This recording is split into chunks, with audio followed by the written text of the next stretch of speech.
Pred vama je treća sezona regionalnog magazina Robin Hood. TV kolaža problema, nedaća i borbi u svakodnevici Balkana. Serijala koji je rođen u Crnoj Gori, ali već duže vrijeme živi kao ispovjedonica tranzicionih gubitnika iz 5 zemalja. Pišite nam na office@nvo35mm.com ili skinite aplikaciju eRobin sa Google Play ili Apple Store i prijavite vaš problem našem timu. Neka se vaša priča čuje. Ruska invazija na Ukrajinu je tektonski poremetila svijet i uzdrmala temelje mira i demokratije na evropskom tlu. Besmisleni rat koji je pokrenula Rusija i koji je rezultirao nelegitimnim pripajanjem dijelova Ukrajine nije imao samo posljedice u izgubljenim životima, već je dobro uzdrmao svjetsku ekonomiju. Ali naš fokus je na Balkanu. Izbjeglice, inflacija, nestašica hrane i energenata. Pečat Putinovog nerazumnog akta agresije itekako su osjetile zemlje regiona. Koliko i u kojoj mjeri čućemo iz čak 5 zemalja i na 5 jezika. Kroz priče naših kolega iz Crne Gore, Sjeverne Makedonije, Srbije, Bosne i Hercegovine i Kosova.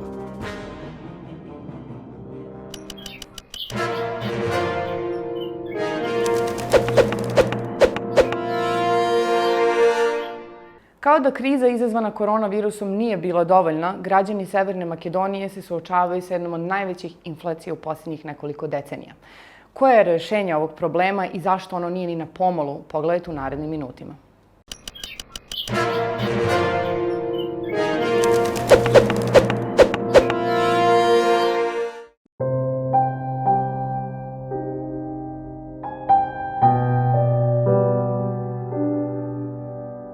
На почетокот на 2020 година, рафтовите се испразнија заради кризата предизвикана од пандемијата COVID-19. Карантинот затвори многу фабрики, многу луѓе ги загубија работните места.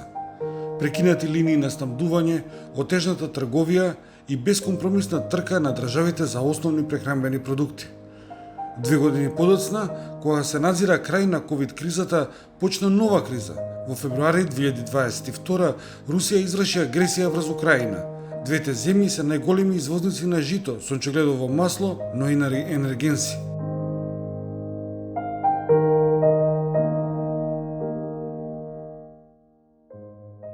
Скоро половина година бесне е војната во Украина. Сите ужаси на човештвото може да се видат таму.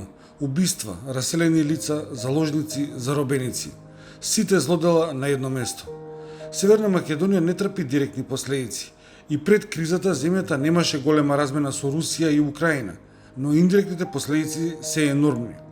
Влијанието на војната во Украина нормално се покажа врз целиот свет, не е само кај нас во Македонија, но се почувствува и кај нас, можеби не со тие размери како што е, да речеме, во Европа, која што според прво, мислам, најмногу ќе биде оштетена Украина, потоа ќе биде Европа, а ние како дел од Европа некаде као на крај брановите, силните ќе ударат на средина, ние сме на периферијата и ќе ударат и кај нас, но со оглед тоа што дека сме мала држава и кај нас ќе се осети тоа што таму се случува.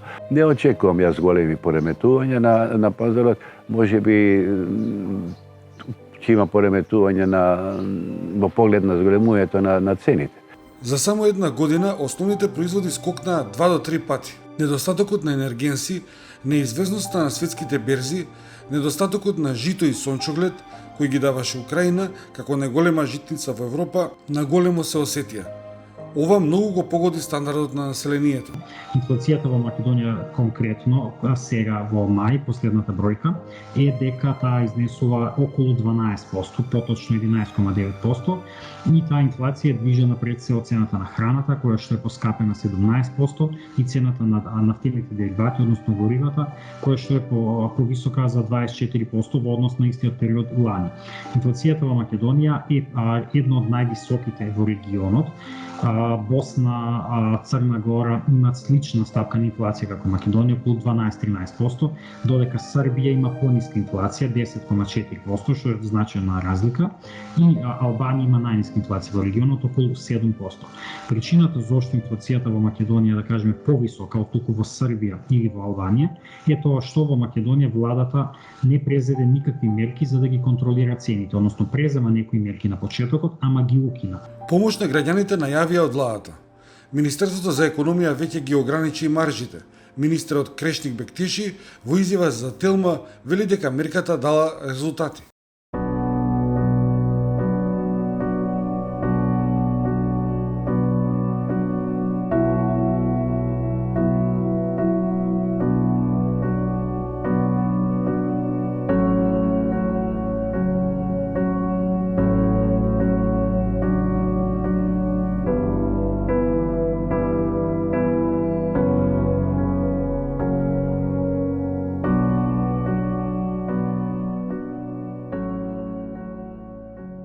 Но за Јовановиќ овие мерки се недоволни за да се заштитат граѓаните од сиромаштија. За разлика од Србија, која што ги држи замрзнати цените на храната, уште од ноември минатата година и затоа инфлацијата успеа да ја контролира, и Албанија, која што исто така има така наречени одбори за контрола на цените, кои што се среќаваат еднаш месечно, еднаш неделно, не знам точно колку, и ги одредуваат цените на главните производи. Значи се покажува дека земјите кои што ги контролираат цените, односно преземат мерки за контрола на цени, односно фиксирање на цените, имаат пониска инфлација и првата грешка што ја направи македонската влада е што ги укина сите овие мерки и тоа предизвика инфлацијата да скокне. Исто така многу е важно да се свати дека инфлацијата не ги погаѓа сите исто, туку инфлацијата обично ги погаѓа посиромашните повеќе отколку побогатите. Зошто е тоа така? Затоа што во Македонија најсиромашните 10% од населението трошат 80% од својот буџет, од парите што ги имаат, на храна. А кажав претходно дека храната е она што ја движи оваа инфлација. Најбогатите 10% од луѓето трошат помалку од 20% од својот буџет на храна.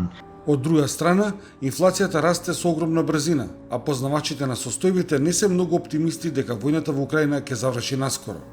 Мислам дека треба да се подготвиме за бидејќи војната ќе продолжи, треба да се подготвиме сериозно, да пристапиме, ако треба некаква стратегија, да се подготви за да може да се надминат проблемите со кои што се очекуваме. Оти не знаеме ние, има најави можеби дека војната ќе прошири, значи не знаеме како се ќе заврши. Според Државниот завод за статистика, во април 2022 година цените се покачени за 22% во однос на истиот месец минатата година. Од друга страна, просечната нето плата исплатена во март 2022 година изнесува 31.080 денари или околу 500 евра и пораснала за околу 15% во споредба со минатата година. Но статистиките покажуваат дека 35% од вработените се пријавени на минимална плата која изнесува 18.000 денари или само 300 евра. Експертите велат дека реалната просечна плата во земјава е околу 350 евра.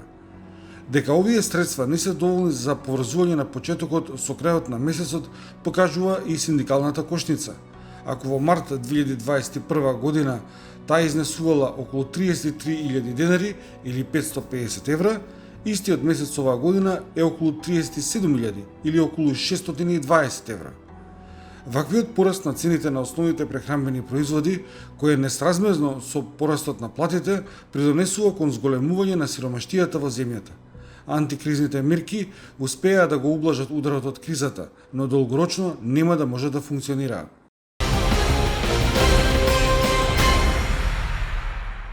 Severna Makedonija ima jednu od najvećih inflacija u regionu, a vlada je odlučila da taj problem reši tako što će pribeći metodi ignorisat ćemo to, pa na kraju će to i nestati. Za razliku od recimo Albanije, čiji se odbor za kontrolu cena redovno sastaje, u Severnoj Makedoniji su odlučili da to bude dosta opuštenije, po principu čućemo se jedan dan od nedelje pa ćemo vidjeti šta i kako sa cenama, a u ostalom nemojte nas da krivite, vidite da je rat u Ukrajini, vidite tamo sa njima. Situacija je već bila dovoljno teška za vreme koronavirusa i taman je ta kriza počela nekako da jenjava i da se primiruje i kada eto ti druge krize, rat u Ukrajini i nastavak teške situacije. To je ono što kažu, nesreća nikad ne dolazi sama. Ja se samo brinem kad se završi i ova kriza, šta je sledeće? Najezda skakavaca, potop. Čuli smo da siromašni troše čak 80% kućnog budžeta na hranu, dok ovi bogati troše samo 20% kućnog budžeta na hranu, što govori da siromašni negde greše, odnosno da je rešenje da se ugledaju na bogate. I takođe ne treba da budu previše nezahvalni zbog plata, jer zvanična statistika kaže da je njihova plata mnogo veća od one koju realno imaju, što znači da je sve u percepciji. Živimo danas u jednom tako povezanom svetu da nešto što se desi na skroz drugom kraju sveta može da utiče i na nas koji živimo ovde u regionu, pa tako vidimo da nešto što se dešava skroz na drugom kraju sveta utiče i na građane u Makedoniji. Sad, naravno, globalizacija ima i svojih dobrih strana. Naprimjer, ne znam, u Americi kad neko izmisli Netflix, posle nekog vremena Netflix dođe i ovde kod nas u regionu. U Kini kad neko izmisli neki dobar mobilni i napravi ga, posle nekog vremena taj dobar mobilni dođe i ovde kod nas. Na tim stvarima ja sam realno zahvalan, nikad ne bih umeo sam da napravim ni Netflix, ni mobilni telefon, tako da to je super.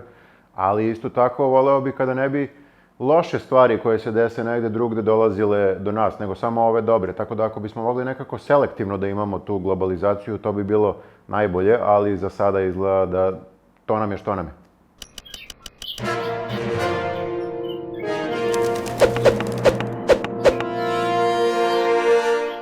I u regularnim uslovima građani Kosova imaju ogromne probleme sa životnim standardom, a kriza uslovljena ratom u Ukrajini je samo još pogoršala probleme.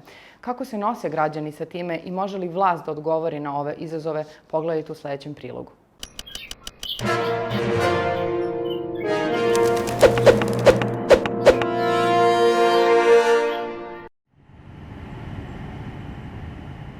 Pak kush e di më mirë plagën e dhimbjen e luftës se sa Kosova. 23 vite pas mizorive të luftës dhe me plagët e krimeve ende të hapura, Kosova u bostre për disa emigrantë të luftës. Prishtina si kryeqendër e Kosovës mirëpriti ata duke mundësuar banimin dhe punën këtu. Qeveria e Kosovës ndau 150.000 euro për strihimin e 20 gazetarëve nga Ukraina, ndërsa është zotuar që të ofrojë strihim për rreth 5.000 refugjat ukrainas. Një nga gazetarët e cila ka gjetur strehë në Kosovë është edhe Darja Mesherjakova, e cila ka rrëfyer momentin e marrjes së lajmit për fillimin e bombardimeve ruse në atë dheun e saj. I was at home in Kyiv and I didn't sleep all night because many sources reported that Russia would attack us on that night, and I didn't sleep all night, and I was watching all news and everything that was coming from media, and at around 4 a.m. I saw the speech of Putin who declared war on Ukraine. Ajo tutje ka folur edhe për ardhjen në Kosovë dhe mikpritjen që është bërë këtu, duke shtuar se çdo herë ka pëlqyer jetesa në Kosovë, që tashmë është bërë shtëpia e saj e dytë. I'm very connected to this region and I always wanted to live here, and anytime I came here I was just a tourist, and I also collected stories about the war in Kosovo, so I thought that finally this is a great opportunity for me to live here in Pristina longer than 1 or 2 weeks, and now I'm very welcomed here, and I want to thank the government of Kosovo because they gave this opportunity for us. Agresioni rus në Ukrainë ka vënë në pikpyetje dhe aspektin e stabilitetit të sigurisë në rajon. Njohës të sigurisë thonë se situata në Ukrainë, përveç që ka ndikuar në sigurinë e rajonit, ka ndikuar edhe në sigurinë e furnizimit ushqimor. Nureddin Ibishi, njohësi kësaj fushe, ka vlerësuar se Bosnia e Hercegovina, por edhe Kosova janë ndër vendet më të rrezikuara në rajon pas agresionit rus. Këto adresimet kërcimeve nga inteligjenca ruse, po edhe nga Ministria e Punëve të Jashtme në krye me Lavrovin, po edhe vetë Putini që shpesh herë po e përmend Kosovën, pra si me barazue invadimin në këto dy republikat ruse, ukrainase, pra në Donbasit, po krijon një tension të ri edhe në Kosovë, kuptimi asaj sikur e ndjell Serbinë për me nisë pra një tension apo adresim me qenë zhvendosjes vëmendjes nga fushbetejat në Ukrainë. E pak ditë pas fillimit të agresionit rus në Ukrainë, Komisioni Pavarur i Mediave ka marrë vendim që të ndalojë transmetimin e kanaleve ruse në Kosovë me qëllim të ndalimit të propagandës. Zëvendësuesi kryeshefi të KPM-s Faruk Rexhaj ka thënë që ky institucion ka marrë vendim i cili është i përkohshëm, gjë që sipas Rexhajt është respektuar pothuajse nga 100% të gjithë operatorëve. E ka shtuar se në momentin që vlerësojnë se nuk ka propagandë, atëherë kanalet ruse do të rikthehen në transmetim. Nëse operatorët e shpërndarjes nuk I bindën vendimeve të KPM-s, atëherë merren mosa ndaj operatorëve të shpërndarjes, jo ndaj kanaleve, sepse ato vinë nga jashtë dhe përjetëmisht na nuk kemi të drejtë ligjore të sankcionojmë, pasi që kanalet ruse, të cilat janë pezullu, nuk janë të licencuara në Kosovë, ato vinë nga vende tjera të licencuara mirë po bartë përmes operatorëve të shpërndarjes. Në këtë rast, domethënë operatorët ju kanë bindë vendimit të KPM-s dhe nuk ka pas nevojë që të merren hapa tjerë, qoftë gjobave apo vendimeve tjera sankcionuese ndaj gjithë operatorëve të shpërndarjes. Mendoj që ka ndikuar jashtëzakonisht pozitivisht në gjithë spektrin medial të Kosovës. Jemi kursyer nga disa propaganda të cilat kanë mund të ndikojnë negativisht në shoqërinë tonë. Nga KPM-ja kanë thënë që ky vendim do të vazhdojë të jetë në fuqi deri në ndërprerjen e luftës ose qetësimin e situatës. Më së shumti, Kosova ka pësuar në aspektin ekonomik, me që ka produkte shërbime të ndryshme që kanë përjetuar inflacion. Njohës të ekonomisë kanë thënë se lufta në Ukrainë ka dëmtuar zinxhirin e furnizimit në të gjithë globin, si dhe ka shkaktuar valë të ri të inflacionit. Ngritje të tillë të çmimeve në nivelin 12.5% që kemi pasur në muajin maj, nuk kemi pasur asnjëherë në historinë e shtetit të Kosovës dhe padyshim ky është inflacioni më I lartë të cilin e kemi përballuar siç është të ri dhe padyshim që është na krijuar vështirësi si asnjëherë më parë, për shkak që situata sociale shihet edhe mund të vrehet që është në vazhdimsi duke u keqësuar për shkak të varfërisë e cila vjen si pasojë e zhvlerësimit të paras që është automatike si konsekuencë e inflacionit.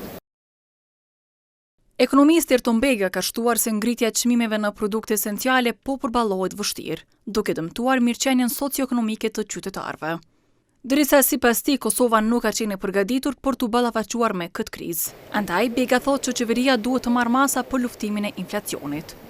Qëndrim të njëjtë ndajnë edhe qytetarët, sidomos për rritjen e çmimeve të derivateve, të cilat janë ndër produktet me inflacionin më të lartë gjatë kësaj periudhe.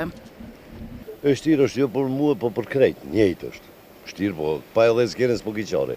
Pikën ato obligime familjare në ato këton. Domethënë, po duhet mu gjetë deshte.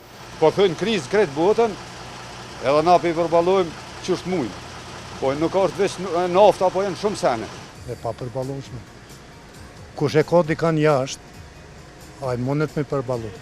A për që tu në Kosovë që s'është pa punë, vështirë.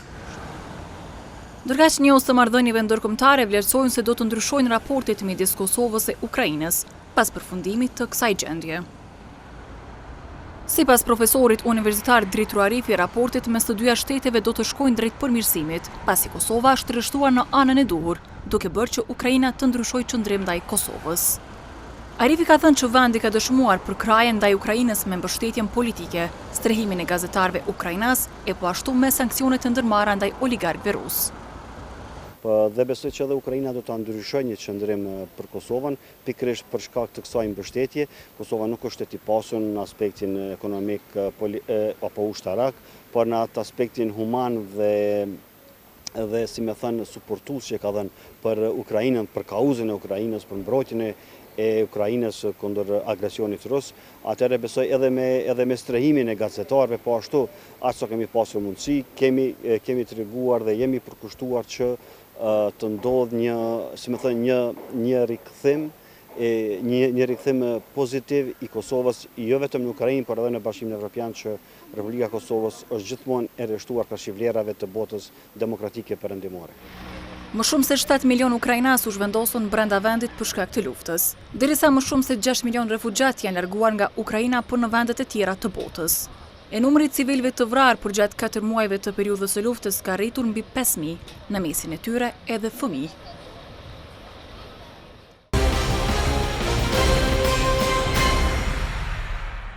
Iako vidimo da vlast kao po običaju nije bila spremna na neku krizu, običan narod izgleda da jeste. I to ne čudi zato što narod sa Kosova već 20 I kusur godina živi u nekom obliku krize. Ono što je takođe ovde zanimljivo jeste da ne samo da se običan narod snalazi, već je spreman I da pruži pomoć ljudima koji dolaze iz Ukrajine, novinarima I običnim građanima. Tako da još jednom na ovom primjeru možemo da vidimo da možda ne možemo da se oslonimo na vlast, ali sigurno da uvek možemo da očekujemo da će ljudska solidarnost da bude na delu.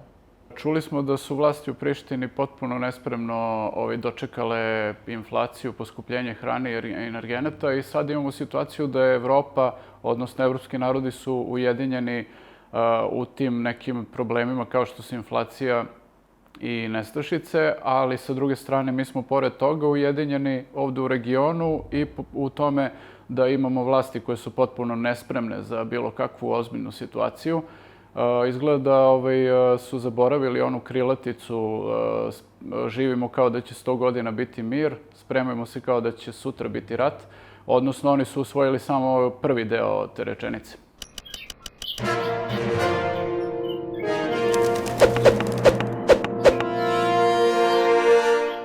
Iako neki u teoriji vide razvojnu šansu u vremenima krize, u praksi narod sve teže i teže živi. Ovo je priča koja nam dolazi iz Crne Gore.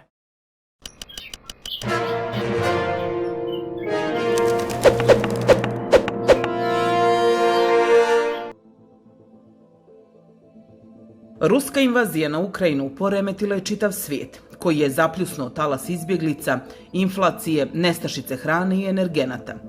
Baš kao i tokom pandemije COVID-19, pokazalo se da izolovanih sistema nema, pa su i građani Crne Gore osjetili krizu najpre kroz rekordno visoke cijene goriva, koje je pratilo poskupljenje osnovnih, a potom i svih drugih životnih namirnica.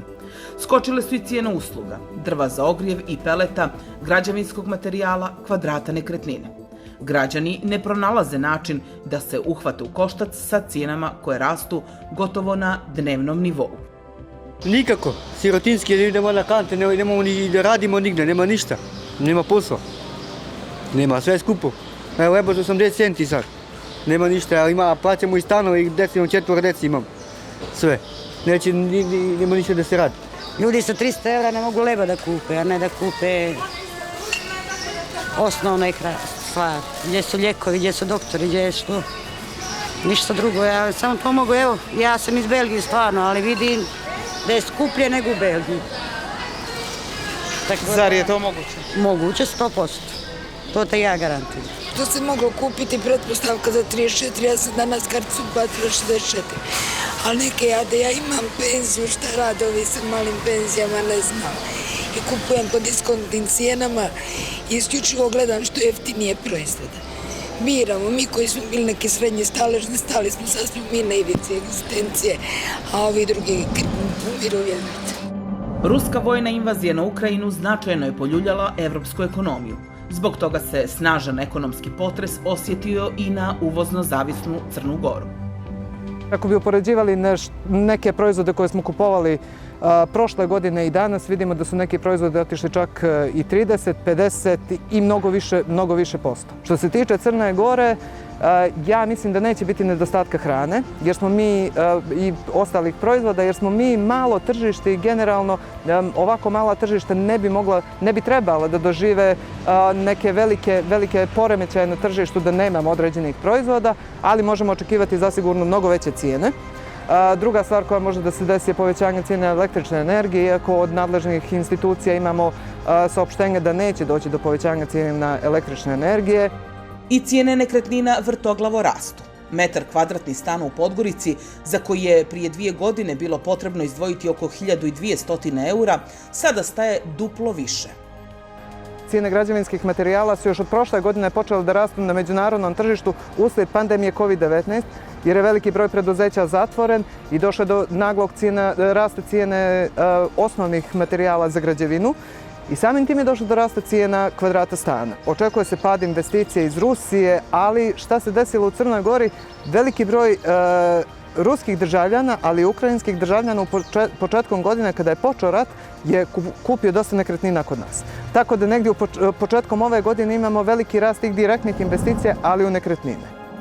Uniji slobodnih sindikata smatraju da bi donosioci odluka, umjesto prikupljanja političkih poena za izbore, trebalo da se okrenu rješavanju ekonomskih problema onih koji najteže plivaju kroz talas inflacije, nezaposlenima, penzionerima i primaocima socijalnih davanja. Jedan dio tog inflatornog talasa bilježimo i zbog neodgovornog ponašanja pojedinih privrednih subjekata koji su se svojim maržama neosnovano ugradili nakon što je došlo do početka projekta Evropa Sad i onog skoka od 80% minimalne zarade i generalno povećanja od nekih cirka 30% svih zarada u Crnoj Gori.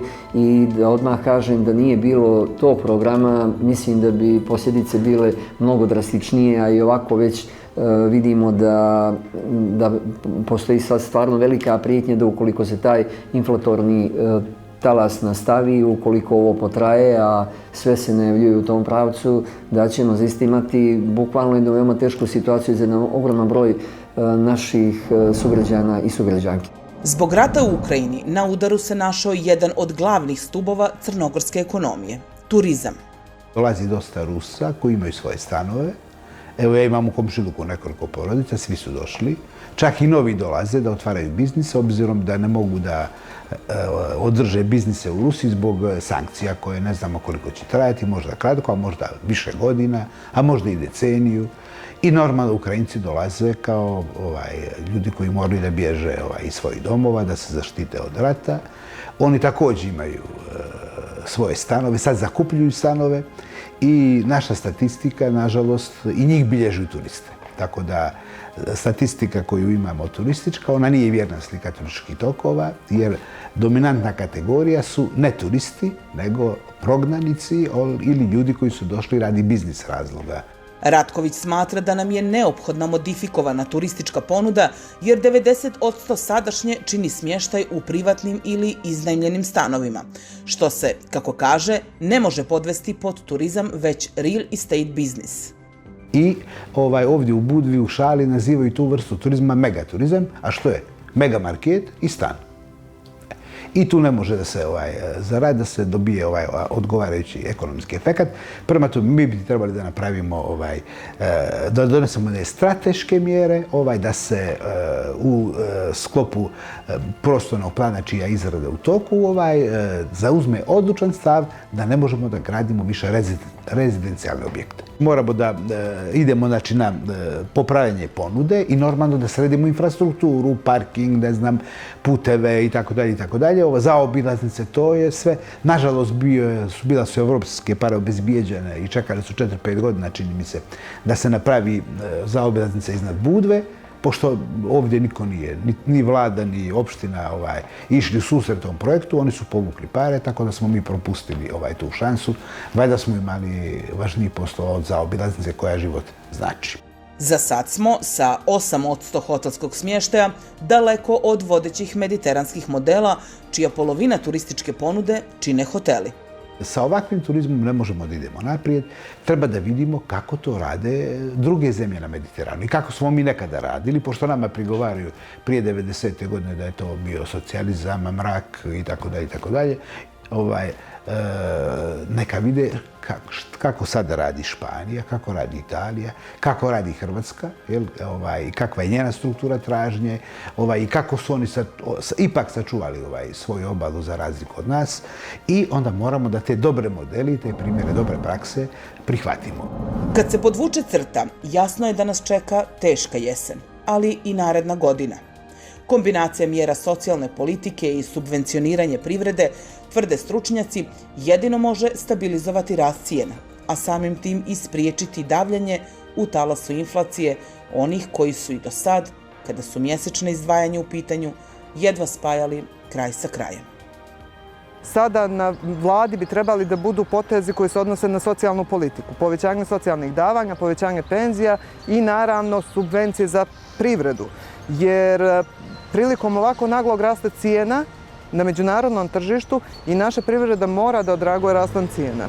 Da bi ublažili rast cijena mi možemo da stimulišemo, to jest da damo subvencije privredi kako bi oni održali određeni nivo cijena da ne dođe do naglog skoka. Negdje svi se bojimo krize, ali kriza za državu može da bude i prilika da se vidi gdje može Crna Gora da se pozicionira i da pomogne u ovom trenutku.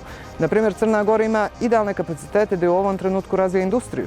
Jer mi upravo smo došli u ovu situaciju da su cijene porasle više nego u zemljama Evropske unije jer smo uvozno zavisni. Eto, čuli smo da možda ova kriza neće toliko pogoditi Crnu Goru baš iz razloga što su malo tržište, mala zemlja. Mi ih nekako stalno ovako iz Srbije zezamo, barem je to bio slučaj prethodnih decenija. Zezamo ih zbog toga što su mali, kao ima vas malo, vi ste mali. I evo sad konačno neke koristi od toga, došla maca na vratanca. Sad mi veliki treba da vidimo šta ćemo, jer na nas će ova kriza očigledno uticati mnogo jače. Možda je naša šansa da se mi pravimo da smo mali. Ne znam koliko će nam to uspeti, ali ja ne vidim drugi izlaz iz ove situacije.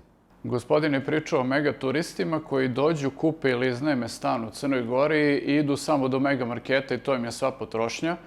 I sad možda to ne zvuči baš najbolje, ali gora varijanta bi bila da dođu Ukrajinci i Rusi, da njih 10 zakupi jedan apartman i da ponesu čak svoju hranu, da uopšte ne idu ni u market, tako da možda ti megaturisti ne deluju kao baš najbolji turisti, ali svakako su bolji od Ukrajinaca i Rusa paradajz turista.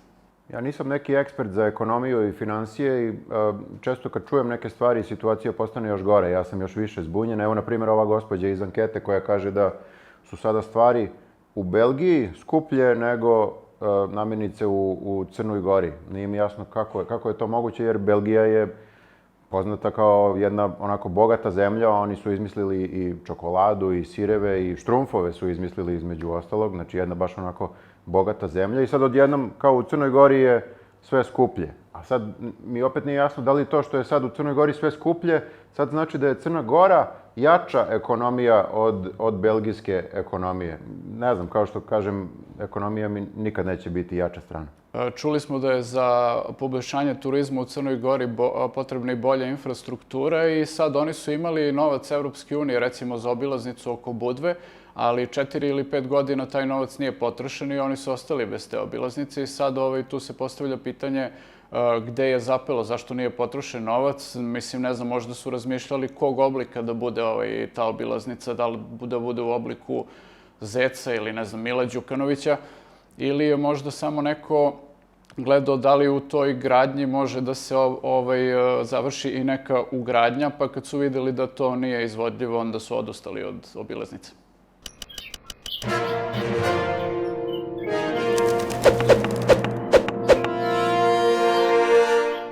Izuzetno visoke cene svih proizvoda, nestašice namirnice poput ulja, brašna i šećera, najave najhladnije zime u proteklih 70 godina.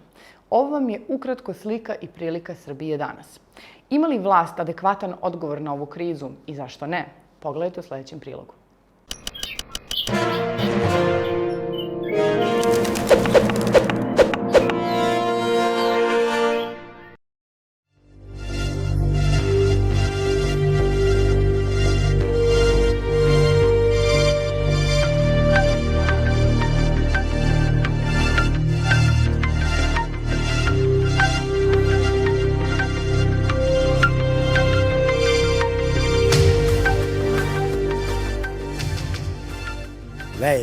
Sve je poskupilo. Od A do Š, sve je poskupilo. Ne može da se izdrži. Sve je otišlo. Sve je poskupilo. Ajde da poskupi 5, 6 do 10, po 30% poskupilo. Ovako građani opisuju ekonomsku situaciju u Srbiji. Poskupljenja povezuju sa trenutnom geopolitičkom situacijom u svetu i ratom u Ukrajini koji je ukinuo oporavak svetske privrede od pandemije koronavirusa. Stručnjaci navode da se odnos Rusije i Ukrajine prelama i na Srbiju, kao i na sve zemlje u svetu. Moramo da imamo u vidu da građani Srbije dobro pamte, nažalost, i 90. pa i ovu krizu 2008. godine. Prema prognozama ekonomista ovo će biti isto jedna teška godina.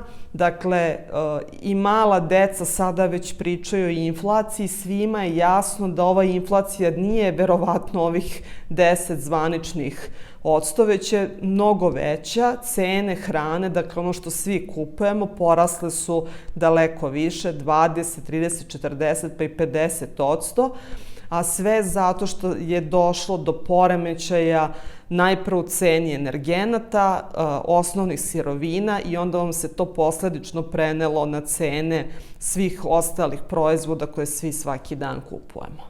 U ekonomskom smislu odmah smo osetili sankcije koje je Evropska unija uvela Rusiji. To je otežalo poslovanje i puteve robe i usluga koje idu iz Srbije ka tom tržištu. Kao što ste već verovatno čuli, gotovo da nema industrije koja ne ističe da je naglo poskupeo repromaterijal, koji je već poskupeo zbog COVID-a, a sada je to još i skuplje. Građani se suočavaju i sa visokim cenama osnovnih životnih namirnica. U strahu od nestašice i dodatnih poskupljenja, rafovi sa šećerom u marketima i prodavnicama su često prazni. Razlog je nestabilna situacija i onda se ljudi plaše da neće biti ovoga ili onoga i kupuju više nego što im treba, pa se javljaju i nestašice i cene. Videli ste sa šećerom kako je bilo. Prvo je bilo veliko pakovanje skuplje od malog pakovanja, zato što malo nisu mogli da podignu cenu, a na ovo su mogli, jer im je dozvoljeno bilo. Šećer 100 dinara, hleba 100 dinara, mleko 100 dinara. Šta da vam kažem, zaista je mnogo poskupljenje, troškovi takođe su mnogo skočili i teško je. Sve je poskupelo, pa onda je bilo ima ulja, ima šećera, ja odem u prodavnicu, ja ne koristim šećer, znači nego ajde da imam kući za rezervu, dođeš, nema ni to kilo, nema ni kocke, nema ništa. Međutim, ima i onih koji kažu da je situacija sada pogodnija nego pre nekoliko meseci. Lažu da nema šećer. Ja kad god odem, ja uzmem šećer. Građani su sigurno uplašeni i taj strah smo videli u onim danima kada niste imali osnovne životne namirnice na policama. Tek nedavno se pojavio recimo šećer u beogradskim marketima, pa jedno vreme nije bilo ulja, na sreću bilo je brašna. Nažalost, svojim nepromišljenim, brzopletim ekonomskim odlukama vlada, verovatno u želji da uvede neki red ili već šta je motiv, zapravo napravi haos i zabranom izvoza i određivanjem cene ona zapravo otežava poslovanje kompanijama, što ovom se onda posledično preliva na rafove. Ta roba odjednom postaje deficitarna, iako je Srbija poznata kao veliki proizvođač hrane. Poznata je i kao uvoznik energenata, na šta direktno utiče rat u Ukrajini i sankcije koje zemlje Evropske unije uvode Rusiji. Dodatni problem pravi i to što poskupljuje drvo i pelet. Direktor firme Koponik kaže da je potražnja veća jer ljudi žele da se obezbede zbog krize. Prošle godine su porasle od oktobra, novembra meseca sa današnjim danom 70%. Bio je u maloprodaji bio 200 evra, sad je 340 sa tendencijom rasta. Bojim se da građane Srbije čeka jedna dosta neprijatna zima i mislim da ljudi to već sami znaju zato što je potražnja za recimo drvetom za loženje i peletom krenula mnogo ranije nego inače, zato što ljudi intuitivno i mimo predsjednika i propagande koje se vodi na paradržavnim, provladinim kanalima koji serviraju ljudima probrane činjenice koje odgovaraju vladi Srbije. Ljudi intuitivno osjećaju da možda sledi neka nestašica, da će ceni biti još veće i već sada, odnosno već i u maju, dakle mnogo ranije nego što inače ljudi kreću sa kupovinom drveta, stvorila se jedna ozbiljna i tražnja i nestašica. Predsjednik Srbije Aleksandar Vučić predviđa da će predstojeća zima biti najgora u poslednjih 70 godina, a evo kako se građani pripremaju za hladne dane. Ja sam sticajem okolnosti uzeo neku količinu drveta i onda sad ovo ne žurim, pa kad budem u prilici opet, kad mi se čini da je povoljno, ću da uzem još malo i to je to. Jel ste se spremili za zimu? Pa krećemo, ali mi sami spremamo drva, pošto smo sa sela i onda to ide postepeno. Kad imamo vremena, onda dovezemo kući, ali onda moramo da kupujemo. Za one koji se greju preko toplane, situacija je neizvesna. Iz tog preduzeća kažu da trenutno ne znaju da li će grejanje poskupeti, jer se početna cena za nastupajuću sezonu utvrđuje u septembru na osnovu cene energenata. U ovom trenutku kažu da ne postoji opasnost za prekid snabdevanja, ali rizik nastaje u slučaju eskalacije geopolitičke situacije i eventualnog dodatnog uvođenja sankcija Rusiji, koje bi eventualno pogodile i snabdevanje gasom. Ovde ne mislim na sankcije Srbije prema Rusiji, već na sankcije koje bi eventualno uvele države Evropske unije, preko čije teritorije gasovodima gas dolazi do nas. Srbija se našla u jednoj nezavidnoj situaciji da u vreme jako skupih energenata na svetskim berzama nema ugalj i struju za svoje potrebe i od jedne zemlje izvoznice struje došli smo do toga da Srbija mora da kupuje ugalj i da za te namene troši ozbiljne sume novca. Kada je hrana u pitanju, Srbija ima dovoljno namirnica za sopstvene potrebe, smatra novinarka Nove ekonomije Ivana Pavlović, pa ističe da je ovo sada prilika da se pozicionira i ponudi svetu svoje ključne resurse. Što se tiče toga, izdržat ćemo.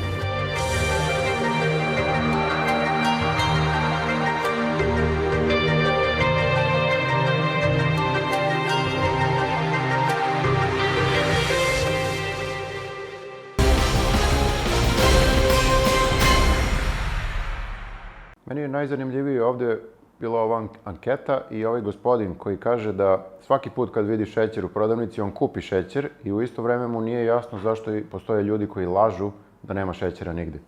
Znači, tu se krije neka ekonomska teorija, nisam siguran sad da li je to Milton ili, kako se zove drugi, Keynes, ili da li je to komunizam ili kapitalizam. Nisam ni siguran gde bi se ovaj gospodin najbolje snašao, da li u komunizmu ili kapitalizmu, možda je najbolje zato što živi u ovom sad sistemu koji mi imamo, koji nije ni jedno ni drugo, nego je nešto gde ovaj gospodin najbolje pliva. Ljudi u Srbiji se već godinama izgleda vode onom izrekom znam za jadac i to se ne odnosi samo na neke regularne međuljudske odnose, već se ogleda i u tome kakav je njihov odnos prema vlasti. Takav najsvežiji primer imamo kada je naš predsjednik Srbije Aleksandar Vučić rekao da će biti svega, pa su sutradan rafovi sa šećerom i brašnom bili apsolutno prazni. Nekako se čini da narod jednostavno očekuje da bude prevaren. I to predstavlja veliki problem posebno u ovakvim krizama koje su sada i koje će tek doći, zato što imamo jedno apsolutno nepoverenje građana i nekako deluje da ćemo na kraju dana biti prepušteni svi sami sebi.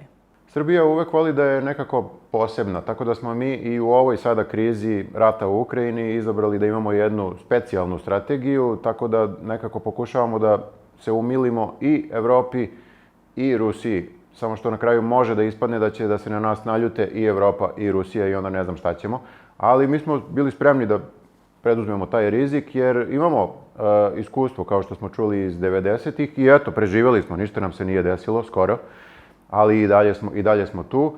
I nekako smo uvek spremni da rizikujemo. Znači, stavljamo sve na crveno, i šećer, i drva, i struju, i ulje, i brašno, i ajde, nek ide život.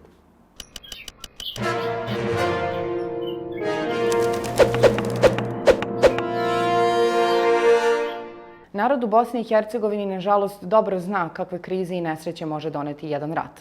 Ono sa čime se danas suočavaju jeste rat koji uopšte nije na njihovoj teritoriji, a posledice tog rata ipak osjećaju.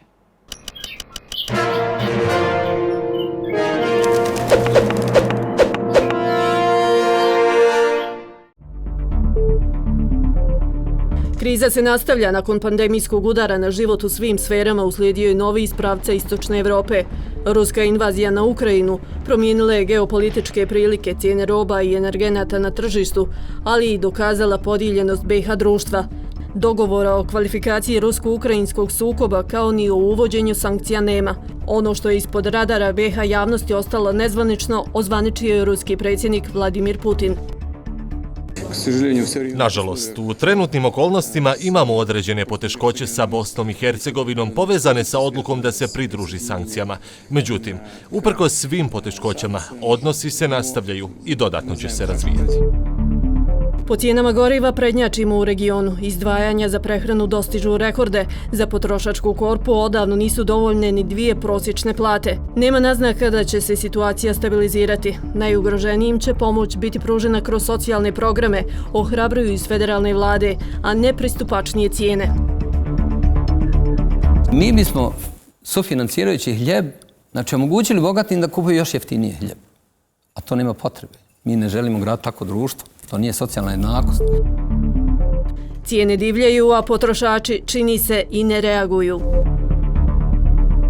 Institucija ombudsmana za zaštitu potrošača u BiH u razdoblju od proteklih 30 mjeseci zaprimila je ukupno više od 2200 različitih žalbi potrošača. Iznenađujuće mali broj žalbi ispod 30 odnosile su se na žalbe vezane za rast cijena, promjene cijena roba i usluga u dućanima robe široke potrošnje i benzinskih crpki. Ovisimo o uvozu, nemamo nafte ni gasa, ani rezervi. Samo dobru volju i nadu da ćemo osigurati četvrtinu zaliha gasa i goriva, ali ne ubrzo.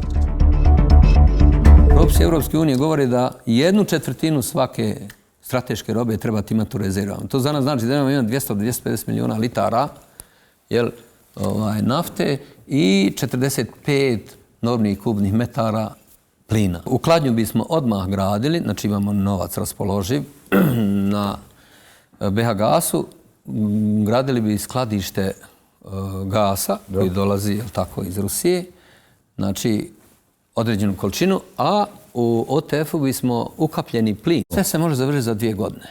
Ne osjetimo baš da se radi na nekom alternativnom eventualno snabdjevanju ili alternativnim pravcima snabdjevanja ili alternativnim izvorima energije u kratkom roku. Teško da možemo očekivati da možemo kompenzirati to sa nekim drugim energentom u relativno kratkom vremenu. Recimo, ako se zakasni, teško da se može više uhvatiti neki posao.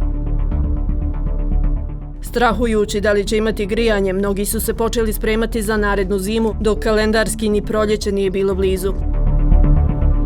Obzirom da su današnje cijene drastično porasle, u odnosu na prošlu godinu negdje oko 40% su drva poskupila, tako i ostali energenti koji prate. I ja sam pokušao jedan dio drva kupiti sad u prvom dijelu, tako da me ne bi zakačilo novo poskupljenje, jer mi očekujemo, niko ne može na isporici zvanično reći koliko će to koštati. Velika potražnja u BiH uzrokovala je nestašicu čvrstih goriva, a cijena peleta u prvoj polovini godine bila je dvostruko viša u odnosu na prethodnu zbog velike potražnje na stranom tržištu. Zato su vlasti pribjegle zabrani izvoza. Razlog za tu nestašicu je zato što je na evropskom tržištu izuzeta ogromna količina ogrijeva, kako peleta, iscijepanog drveta, tako i briketa, koju je evropsko tržište ranije uvozilo iz Ukrajine i Rusije. Bilježimo i dalje porast cijena, iako je država učinila određene mjere, poput zabrane izvoza, da taj rast cijena zaustavi. Nećemo moći izvoziti, svakako da će ta situacija utjecati na naše prihode.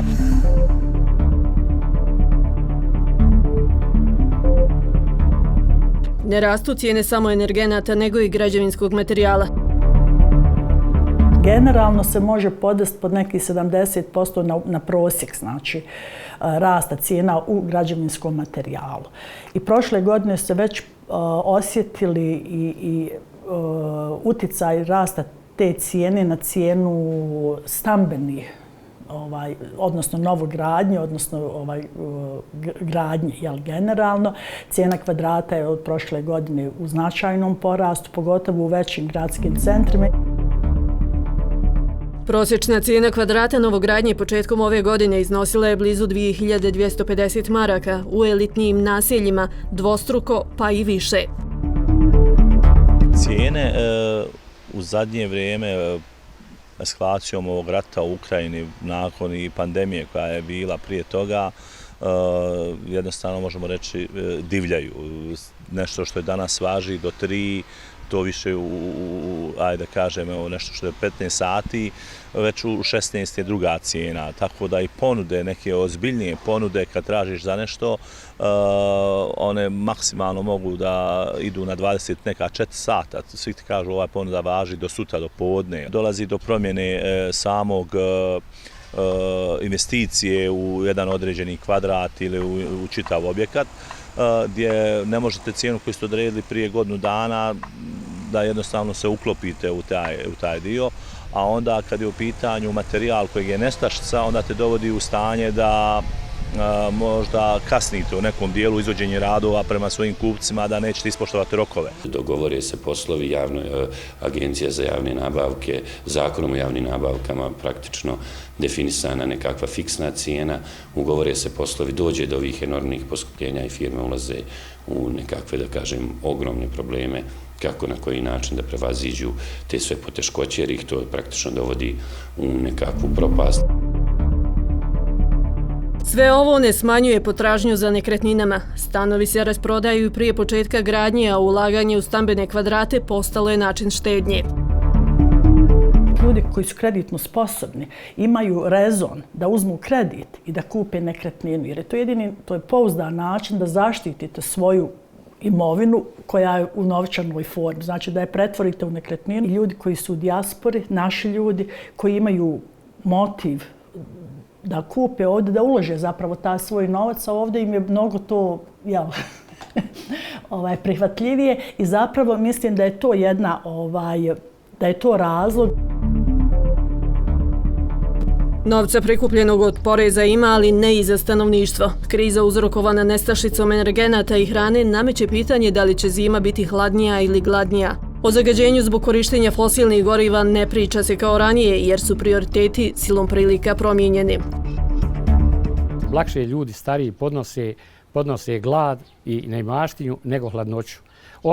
Obavezno se moraju grijati i održavati zdravlje, a složit će se većina njih da danas pojede jednu kiflu, jedan obrok da pojede i zadovolji se sa tim.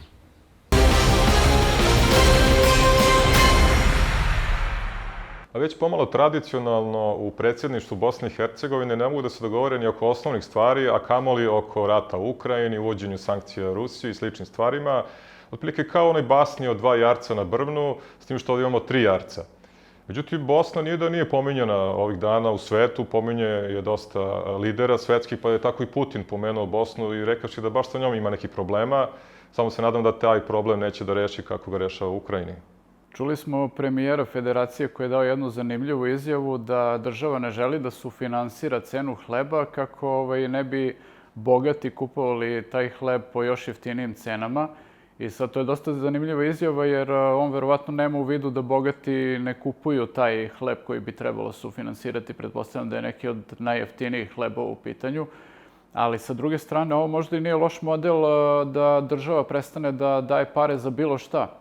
Recimo, nećemo više da finansiramo zdravstvo jer lečit će se bogati. Zašto bismo davali novac za školstvo jer jeftino će se bogati obrazovati? Prilično dobar model. Videli smo da su političari u Bosni došli na sjajnu i inovativnu ideju da tokom leta razmise o pravljanju skladišta energenata za predstojeću zimu, što je rezultiralo time da građani sami počnu da skupljaju drva za ogrev, pelet i slične stvari, kao recimo mravi u onoj basni, a političari se tu ponašaju kao cvrčci. Međutim, u ovoj basni cvrčci ipak bolje prođu nego mravi.